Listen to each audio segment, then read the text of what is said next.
Good evening, and it's time for the news bulletin at 5. To the headlines. Northern MP Samuel Okudzeto-Ablakwa expresses concern over litany of unresolved cases by parliamentary committees. NPP to present its 2024 manifesto by June. And on the international front, Malawi's government has suspended the issuing of passport following a cyber attack on the Immigration Services computer network. My name is Nana Ama Nyamike Baini. Now the news in detail. Northern MP Samuel Okudzeto-Ablakwa has revealed that approximately 700 cases referred to various parliamentary committees for investigation remain unresolved. Both the Speaker of Parliament, Alban Babin, and several members of Parliament have expressed frustration over the prolonged delay in presenting committee reports on critical national issues for consideration by the plenary. Mr. Ablakwa raised concerns specifically about the majority caucus sluggishness in finalizing the composition of its members on the ad hoc committee tasked with probing these matters. Notably, these issues include the stalled National Cathedral project. In light of these delays, he called upon the Speaker to take that decisive action against the leadership of such committees to ensure prompt resolution of pending cases. The Ghana Chamber of Construction Industry has urged the Ministry of Roads and Highways to release at least 2 billion Ghana cedi to compensate road contractors for their completed project. It acknowledged that allocating 150 million Ghana cedi for engaging and compensating road contractors addressing potholes nationwide is a positive step. However, the chamber emphasized that this amount is far below the 15 billion Ghana cedi owed to its members. The Chief Executive Officer of the Chamber, Emmanuel Cherry, in an interview, stated that the government allocation for 150 million Ghana cedis was woefully inadequate to address the pothole situation in Accra, not to mention the entire country.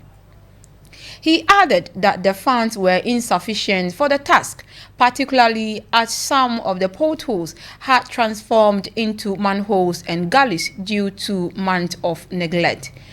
His comment comes after the Ministry of Roads and Highways announced allocating some 150 million Ghana cedi for fixing potholes across the country. In a press release, the ministry stated that taking advantage of the dry season, the Department of Urban Roads would commence routine pothole patching activities on major roads. The ministry aims to reduce the risk of accident and prolong the lifespan of our road infrastructure through this exercise. On the back of this, Mr. Cherry expressed optimism that the minister-designate for roads and highways would heed the concerns of the public and industry stakeholders, releasing additional funds for road construction. He also urged the government to make an effort to clear its debt to contractors, which amounted to over 15 billion Ghana cedis. Away from that, some minority MPs say the resignation of Majority Leader Osei Mensah Bonsu does not come as a surprise to them. Many of them claim they have always known the Swami legislature was being forced out. The House is yet to be officially informed the resignation, but MPs are reacting to the development. The NDC MPs believe Majority Leader Osei Mensah Bonsu has served his time, and if Afenyo Markin is confirmed as the new leader, he is competent enough to lead. Meanwhile, NPP MP for Oda Alexander Akwesi Akwa says the caucus is calm about the situation. He insists that Osei Mensah Bonsu was not forced out, as is being speculated by the minority. The flag bearer of the National Democratic Congress, John Dramani Mahama, is scheduled to lead a national policy dialogue to fine-tune his campaign promise of a 24-hour economy. A press statement indicates that the party leadership and the NDC Social Democracy Lab, a policy think tank, will be key participants in the dialogue scheduled for Thursday and Friday. The policy dialogue is in preparation towards the 2024 manifesto development process and will propel grounds for a strategic, efficient, and lean government come January 2025. The release of the NDC Social Democracy Lab stated, Details of the implementation of a 24-hour economy seeking to create job opportunities for the youth are yet to be made public. Already, there is a promise to introduce tax incentives and reduce electricity costs for companies signing up for the policy. Flag bearer of the NDC, John Dramani Mahama, who has been preaching the policy on the NDC's Building Ghana tour, has indicated details on the policy will be released in the party's Manifesto 2024. Nonetheless, the policy continues to catch on with the electorate. Other participants include the Minority Caucus of Parliament and the Social Democratic Lab, thematic groups comprising of human development, finance and economy, and governance. The communications director of the New Patriotic Party's 2024 election campaign, Dennis Miracle Abuaji, has announced that the party intends to unveil its 2024 manifesto to the Ghanaian populace by June this year. Mr. Abuaji stressed that the manifesto committee will adhere to the vision outlined by the MPP's presidential candidate, Dr. Mahamudu Bawumia. During an interview on Thursday, February 22, Mr. Abuaji disclosed that the committee members have already commenced their tasks. He further stated that these members are expected to utilize their expertise to contribute to the advancement of the party and the nation. The 2024 presidential candidate of the MPP, Dr. Bawumia, has established a team dedicated to crafting the party's manifesto. The committee has been assigned the responsibility of conducting a comprehensive review of the MPP's previous manifesto from 2016 and 2020 elections. Heading the 2024 Manifesto Committee is Oseiche Mensah Bonsu, with Kojo Opon Nkrumah 7 as the Vice Chairman and Evron Hughes appointed as the Secretary. Away from that, the Faculty of Health, Allied Sciences and Home Economics of the University of Education, WUNIBA, yesterday held its inaugural faculty lecture at the North Assembly Hall. It was on the theme Research Productivity, Innovation and Impact in the Health, Allied Science and Home Economics.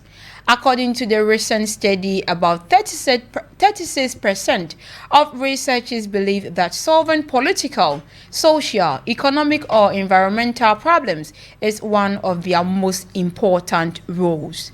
Speaking at the program, the acting dean of the faculty, Professor Emmanuel Sapon, underscored the need to explore uncharted territories and embrace the potential of new technologies and methodologies. He emphasized the need for collaboration and togetherness as an essential tool to birth innovative ideas. Professor Sapon further noted that the only way to greatness is to love what you do and allow passion to lead. Let's take a listen to Professor Sapon.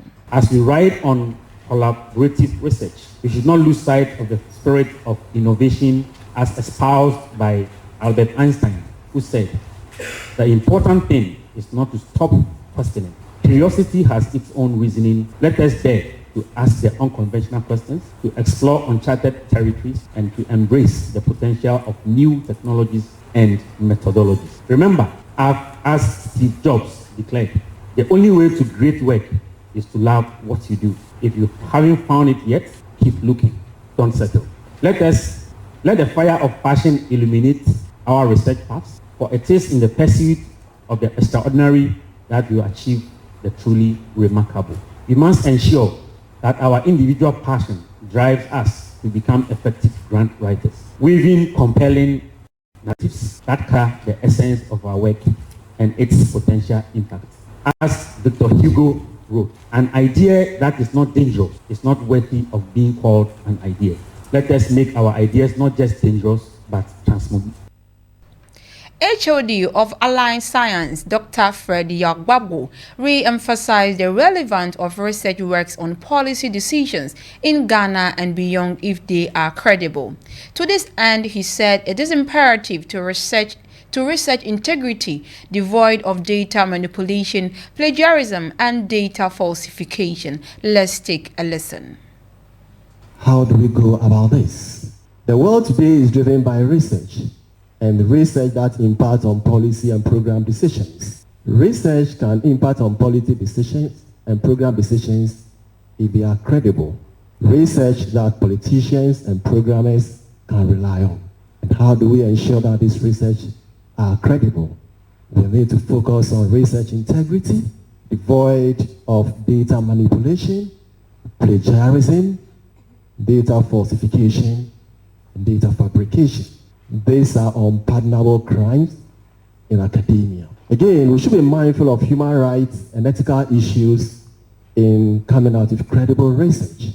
Our respondents and participants are increasingly becoming aware of their rights. And so as we start thinking about our research publications that will impact on our seminars, we should also be mindful of research integrity in relation to ethical issues and also respect of our respondents. It saddens my heart sometimes when... On the international front, Malawi's government has suspended the issuing of passports following a cyber attack on the Immigration Services computer network. President Lazarus Chakwera told MPs that the targeting of the department amounted to a serious national security breach. He revealed that the hackers were asking for a ransom, but the president said the government would not give in to their demand and was working to resolve the problem. Mr. Chakwera said he had given the Immigration Department 3 weeks within which it should provide a temporary solution and resume the issuing of passport while waiting to regain control of the system. He said a long-term solution with additional security safeguards will be deployed. And Indonesia has been struck by some of the strongest winds recorded in the country, injuring at least 33 people. Buildings are damaged as the winds tore through the town of Sumadan in West Java province. Videos uploaded to social media show debris flying through the air, roofs torn from buildings, and part of a convenience store collapsing. A climatologist at government research body BRIN said winds were strong enough to be considered a tornado. Here ends today's news bulletin at 5. Let's revisit the headlines. Northern MP Samuel Okujeto Ablakwa expresses concern over litany of unresolved cases by parliamentary committees. NPP to present a 2024 manifesto by June.